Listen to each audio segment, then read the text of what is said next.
Maddie McCann est une petite fille d'à peine 4 ans qui a disparu le 3 mai 2007 alors qu'elle était en vacances au Portugal avec sa famille. Pendant des années, elle a fait la une de tous les journaux tellement son histoire était folle. Aujourd'hui, l'affaire n'a toujours pas été résolue bien qu'une piste très sérieuse soit explorée en ce moment même par les enquêteurs. Pour tout savoir sur la triste et mystérieuse histoire de Maddie McCann, lançons-nous maintenant dans la vidéo.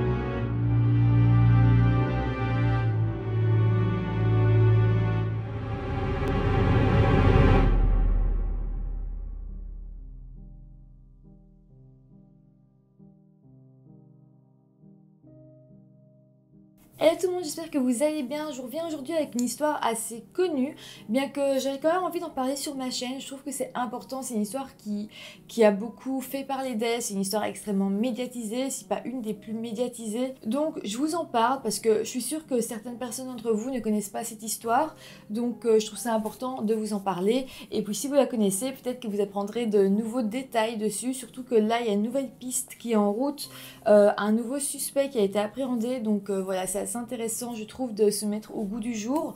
Donc voilà, lançons-nous dans la vidéo. Alors Madeleine Bess McCann, qu'on va appeler Maddie, est née le 12 mai 2003. Elle est née à Leicester en Angleterre de deux parents qui sont médecins. Alors sa maman s'appelle Kate Marie McCann et son père Gerald Patrick McCann. Maddie a aussi deux petits frères et sœurs qui sont jumeaux, donc on a un garçon qui s'appelle Sean et une petite fille qui s'appelle Amélie, et donc ils ont tous les deux 2 ans. L'histoire commence quand la petite famille va décider de prendre une semaine de vacances au Portugal. Ils vont arriver sur place le 28 avril 2007 et ils vont loger sur place dans un complexe hôtelier. Le complexe s'appelle Ocean Club et il se situe à Praia da Luz. Désolée pour tous les accents, c'est un peu compliqué pour moi, donc je fais ce que je peux. Donc le complexe hôtelier où se situe la petite famille, c'est vraiment un complexe assez touristique, très connu, avec une grande piscine. Et en fait, c'est pas vraiment que des chambres, c'est comme des petits appartements où voilà, il y a un coin salon, un petit balcon, etc. Alors il faut aussi savoir que la famille McCann n'est pas partie seule au Portugal, ils sont partis avec d'autres couples d'amis à eux, donc voilà, des couples qui ont eux aussi des enfants. Alors maintenant je vais vous parler de la journée du 3 mai 2007. Donc là c'est un peu la fin des vacances, ça va faire plus ou moins une semaine que les familles sont arrivées au Portugal et ils vont décider d'aller manger tous ensemble dans un bar à tapas mais sans les enfants. Donc ils vont tous laisser les enfants dans leur chambre, dans leurs petits appartements au complexe hôtelier et eux ils vont aller dans une sorte de bar à tapas qui se situe vraiment pas très loin de l'hôtel. Aussi le souper risque de durer un bon moment et les enfants ont une heure où ils vont dormir, c'est souvent vers 20h, donc voilà, ça servait un peu à rien de les prendre avec, ils seraient fatigués et l'hôtel était vraiment... Enfin, les appartements étaient à 5 minutes de marche, donc tous les parents ont décidé qu'ils allaient se relayer. Donc toutes les demi-heures, quelqu'un allait aller voir si tous les enfants allaient bien, puis ils revenaient au bar à tapas, et voilà, ils faisaient comme ça, un y allait, il revenait, une demi-heure plus tard, l'autre y allait, il revenait. Après, Maddie était quand même très jeune, elle avait 4 ans, elle allait avoir 4 ans, et c'est quand même jeune pour rester seule à la maison, en tout cas dans une chambre d'hôtel, avec ses deux petits frères et sœurs qui avaient seulement 2 ans. Alors une autre chose qu'il faut savoir, c'est que c'était pas du tout la première fois que les parents laissaient les enfants dans les chambres d'hôtel. En fait, ils faisaient ça tous les jours. Donc tous les jours, ils laissaient les enfants dans la chambre d'hôtel, ils allaient manger quelque part et ils allaient les surveiller. Donc ils avaient fait ça déjà depuis une semaine, ça s'était bien passé à chaque fois, donc ils n'étaient pas du tout inquiets. Alors quand même, une chose que je trouve assez dangereuse, c'est que les parents avaient fermé les portes d'entrée des petits appartements où ils logeaient. Par contre, les portes arrière, ils les avaient laissées ouvertes pour que le parent qui aille checker dans toutes les chambres si les enfants allaient bien ne doivent pas prendre toutes les clés. En fait, la porte arrière était ouverte, donc il suffisait qu'il ouvre la porte, qu'il aille voir et qu'il la referme. Donc ça, quand même, déjà, je trouve ça un peu irresponsable. Bon, sinon là, il va être 21h et ça va être au tour de Gerald, donc le papa de Maddie, d'aller voir dans toutes les chambres si tout se passe bien. Alors là, il dira que quand il a été donc dans sa chambre d'hôtel à lui, il a vu ses 3 enfants dormir, tout allait bien, tout le monde était calme et donc à 21h, il n'y avait strictement rien à signaler. La seconde garde était à 21h 30. Et là, c'était le tour d'un ami du couple de la famille McCann qui allait surveiller un petit peu tous les enfants. Alors là, ça va être un petit peu flou parce que cet ami a donné des versions différentes à la police, donc on ne sait pas exactement ce qu'il a fait. Mais bon, dans toutes ces versions, Maddie était encore dans la chambre d'hôtel à ce moment-là. Alors, une des versions, c'est il est rentré jusque dans la chambre où dormaient les 3 enfants, dont Maddie, et il les a vus dormir.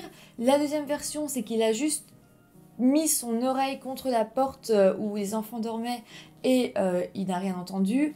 Et la troisième version, c'est qu'il n'est même pas rentré dans l'appartement, il a juste vraiment ouvert, écouté, il n'y avait rien, il est reparti. Une demi-heure plus tard encore, donc à 22h, ça va être le tour de Kate, donc la maman de Maddie, d'aller faire un tour dans les chambres pour voir si tout se passe bien. Alors elle va voir dans les chambres, ça va, elle arrive chez elle, elle ouvre la porte pour regarder si ses enfants dorment bien, elle n'entend pas de bruit, tout le monde dort, et donc elle décide de refermer la porte. Sauf que là, en fermant la porte, eh bien, il va comme y avoir une résistance et elle va se dire c'est bizarre, on dirait qu'il y a un courant d'air, or tout est fermé, toutes les fenêtres sont fermées.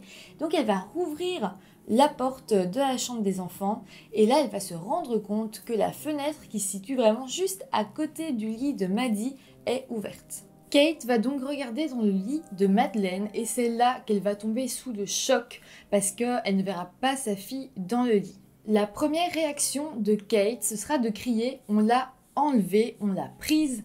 Et ça, c'est quand même assez bizarre parce que ils n'étaient pas du tout dans cet état d'esprit, ils n'avaient pas peur, ils se sentaient en sécurité. Il y a plein de raisons qui feraient que Maddie ne soit pas dans son lit. Elle aurait pu partir, aller se balader, se perdre, vouloir rejoindre ses parents. Mais non, la première chose que Kate s'est dit, c'est on l'a enlevée. Après ça, Kate va courir jusqu'au restaurant de tapas et là, elle va annoncer la nouvelle à ses amis et à son mari pour dire que Maddie n'est plus là. Et ce qui est bizarre quand même aussi, c'est que elle va laisser ses 2 autres enfants dans la chambre, donc elle va les laisser pour courir, aller dire à ses amis et à son mari que Maddie a disparu et qu'on l'a enlevée. Donc c'est un peu contradictoire parce que si elle pense que Maddie était en danger et qu'on l'a enlevée, bah c'est bizarre de laisser ses autres enfants dans cette chambre qui est maintenant devenue un endroit dangereux. Aussi, je fais un peu l'avocat du diable pour que vous compreniez, mais d'un autre côté, je pense que c'est normal d'être sous le choc et quand on est sous le choc, on fait pas des choses très logiques. On fait des choses, voilà, comme ça, on est stressé, on ne sait pas quoi faire. C'est des choses qu'on n'imagine même pas que ça peut nous arriver et donc on peut avoir un comportement très bizarre et pourtant n'avoir rien à cacher. Bon, sinon, après tout ça, la famille va appeler la police. Ils vont arriver 15 minutes plus tard et c'est à ce moment-là qu'ils vont déclarer Maddie McCann comme disparue. Les enquêteurs vont quand même fouiller dans l'hôtel, dans le complexe, etc., un peu dans la rue pour voir si Maddie ne s'était pas juste enfuie, si elle s'était pas perdue. C'est facile pour un enfant de se perdre. Donc voilà, ça a été la première chose à faire. Et quand on a été sûr que Maddie n'était nulle part, là on a commencé à penser à un kidnapping. Alors le soir même, Kate va appeler sa famille pour leur expliquer ce qui s'est passé. Mais elle va dire un truc bizarre. En fait, elle va expliquer qu'elle est rentrée dans la chambre et qu'elle a vu la fenêtre cassée, elle était brisée et que donc il y avait des signes d'effraction. Or, c'est pas du tout ce qui s'est passé, il n'y avait même aucun signe d'effraction. Le lendemain de la disparition de Maddie, les enquêteurs vont demander aux parents de la petite, donc à Kate et à Gerald, de témoigner, de dire ce qui s'était passé pour pouvoir faire progresser l'enquête. Alors Gerald va accepter son problème, mais par contre Kate va refuser. C'est vraiment étrange parce que les enquêteurs vont quand même expliquer à Kate qu'ils ont besoin de ce témoignage, surtout que c'est elle qui est rentrée dans la chambre et qui n'a pas trouvé Maddie. Et donc, c'est bizarre que Kate refuse parce que ça pourrait juste permettre de faire avancer l'enquête, de trouver des indices peut-être, mais rien du tout. Autre chose, en fait, Kate et Gerald vont s'exprimer devant les journalistes. Ils vont demander à ce que la personne qui a prise Maddie la rende, tout simplement, que voilà, ils feront rien, il n'y aurait pas de mesures prises, simplement ils veulent récupérer leur fille. Le truc, c'est que je dis qu'ils se sont exprimés, or non, c'est que Gerald qui s'est exprimé, Kate était simplement à côté, assez froide, et elle ne parlait pas. À partir de là, il y a quand même 2 théories qui vont naître dans l'esprit des policiers. La première, ce serait que Maddie a été kidnappée par quelqu'un voilà, que la famille ne connaissait pas. Et la deuxième théorie, ça va simplement être l'idée que peut-être ce seraient les parents qui auraient tué Maddie sans faire exprès et qui auraient ensuite camouflé le meurtre en kidnapping. Bon, je vais commencer par vous expliquer la théorie selon laquelle les parents seraient coupables. Alors, il y a déjà une première chose, et je trouve que c'est la plus grosse preuve contre eux. En fait, on a fait venir des chiens pisteurs, des chiens qui savent reconnaître des odeurs de cadavres, des odeurs de sang. Et là, ils ont senti quelque chose derrière le fauteuil, dans l'armoire des parents et aussi dans la voiture de location des parents de Maddie. Donc ça, c'est vraiment étrange parce que les chiens, ils n'auraient pas été attirés par ces endroits s'ils n'avaient rien senti de suspect. Donc, d'un côté, ça incrimine quand même pas mal les parents. Et là, une théorie va naître selon laquelle les parents auraient pu donner des petits cachets pour dormir à Maddie. En fait, c'est quelque chose qui se fait quand même assez souvent. Je trouve ça assez fou, mais ça se fait. Et on donne des cachets aux enfants pour qu'ils puissent dormir. Et comme ça, les parents sont tranquilles. On se dit que peut-être les parents auraient fait ça, que Maddie aurait mal réagi, peut-être une sorte d'overdose, et en tout cas elle serait décédée suite à l'ingestion de ces médicaments, et donc les parents auraient camouflé le décès de leur fille en kidnapping. Alors aussi, les parents vont donner pas mal d'interviews, et les téléspectateurs, le public va trouver l'attitude des parents assez étrange. En fait, ils sont très froids, très stoïques. Et voilà, les gens trouvent ça vraiment bizarre. Après, comme je le disais tout à l'heure, chacun gère ses émotions comme il peut. C'est quand même des grosses émotions. On pense pas un jour perdre un enfant comme ça. Donc, encore une fois, ça à prendre avec des pincettes. Il y a aussi des experts du langage non verbal qui diront que selon eux, les parents sont en train de cacher quelque chose. Donc dans les interviews, ils vont vraiment regarder comment ils se comportent. Et selon eux, les parents ont une attitude de retrait, une attitude comme s'ils voulaient cacher quelque chose. Encore une fois, je ne sais pas si c'est quelque chose où on peut vraiment faire totalement confiance ou pas, je pense pas. Mais voilà, en tout cas, c'est une information que je vous donne. Après, moi, je suis un peu défavorable sur l'idée de juger la tristesse des parents, juger comment ils réagissent. Alors pour moi, c'est vrai que la piste des chiens, par exemple, les chiens qui ont senti du sang, ça, pour moi, c'est une vraie preuve contre eux. Par contre, la façon dont ils se tiennent, comment ils parlent, etc., je sais pas si on peut vraiment se baser sur ça. Aussi, on va se demander pourquoi les parents n'ont pas pris de babysitter. C'est vrai qu'ils étaient tous les deux médecins, ils étaient tous les deux assez riches, donc c'était pas un problème d'argent. Et ils répondront à ça que ils faisaient ça tous les jours, ça se passait bien, les enfants dormaient, en fait ils n'ont pas vu l'utilité de prendre une babysitter. Il y a aussi un des enquêteurs portugais qui a enquêté justement sur cette affaire, qui lui est sûr de la culpabilité des parents. Il a voulu écrire un livre pour expliquer tout ce qu'il pensait, toute l'affaire, mais les parents de Maddie ont porté plainte et ont fait en sorte que le livre ne sorte jamais. Alors maintenant on va changer de théorie et on va parler de celle de l'enlèvement. Il faut savoir que cette théorie est la plus concrète aujourd'hui, donc je vous expliquerai, mais on a quand même déjà un coupable potentiel. Et c'est vrai que cette théorie est plausible parce qu'il y a plein de choses qui peuvent montrer que Maddie a bel et bien été kidnappée. En fait, une des amies du couple va livrer un témoignage aux enquêteurs qui va être vraiment percutant. Au moment où c'était à son tour d'aller voir si les enfants allaient bien, elle a été dans les chambres, tout se passait bien, et à un moment donné, elle a vu un homme passer dans la rue, un homme assez étrange, et il tenait une petite fille blonde avec un pyjama rose. Donc Maddie qui était une petite fille blonde avec un pyjama rose ce soir-là, et il la tenait de manière pas très normale, de manière pas très confortable.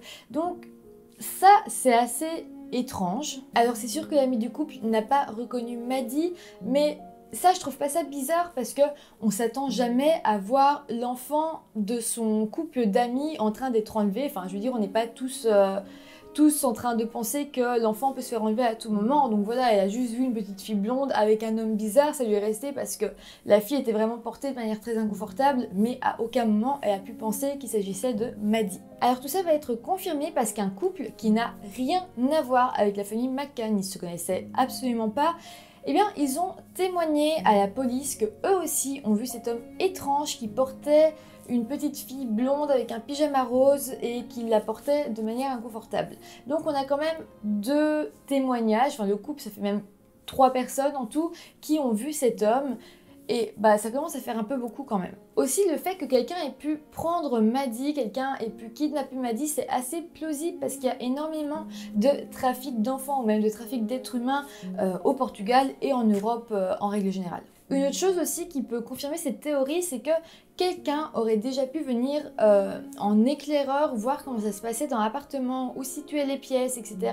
quelques jours plus tôt, parce que Maddie avait déjà entendu quelqu'un dans son sommeil quand ses parents étaient partis au restaurant, donc les autres soirs. Un jour, elle avait dit à sa maman, « Dis tout à l'heure, j'ai pleuré, pourquoi est-ce que t'es pas venue me voir quand t'es venue ?» Et en fait, Kate, elle n'avait pas du tout entendu sa fille pleurer et surtout elle n'était pas venue à ce moment-là. Donc ils ont conclu que peut-être il y avait eu un courant d'air ou quoi que ce soit, mais c'est possible qu'en fait c'était une personne qui était déjà rentrée dans l'appartement pour prendre des notes, pour savoir quand est-ce que les parents venaient surveiller, etc. Aussi, les voisins du dessus de l'appartement de la famille McCann, donc ils connaissent pas du tout la famille, va expliquer aux policiers que la famille ne dit pas tout à fait vrai. En fait, ça arrivait que parfois ils restaient 1 heure sans aller voir leurs enfants, sans aller les calmer, parce que parfois en fait la famille du haut entendait Maddie ou ses frères et sœurs pleurer pendant 1 heure non-stop et personne ne venait les calmer. Donc là on se dit quand même que si personne n'était venu voir Maddie pendant 1 heure, ça laisse quand même un assez long laps de temps pour la kidnapper.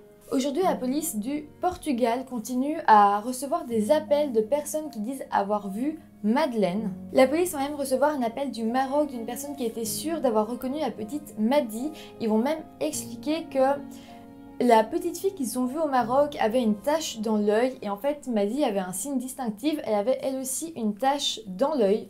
Et donc c'était une petite fille blonde, très jolie, qui ressemblait beaucoup à Maddie, et en plus il y avait cette tache dans l'œil, donc c'était assez fou. La police du Maroc a été rencontrer cette petite fille, on s'est rendu compte qu'elle était marocaine, elle parlait même pas anglais. Par contre, une chose très étrange, c'est que la personne qui a signalé cette petite fille qui ressemblait à Maddie va ensuite avoir des problèmes avec la mafia.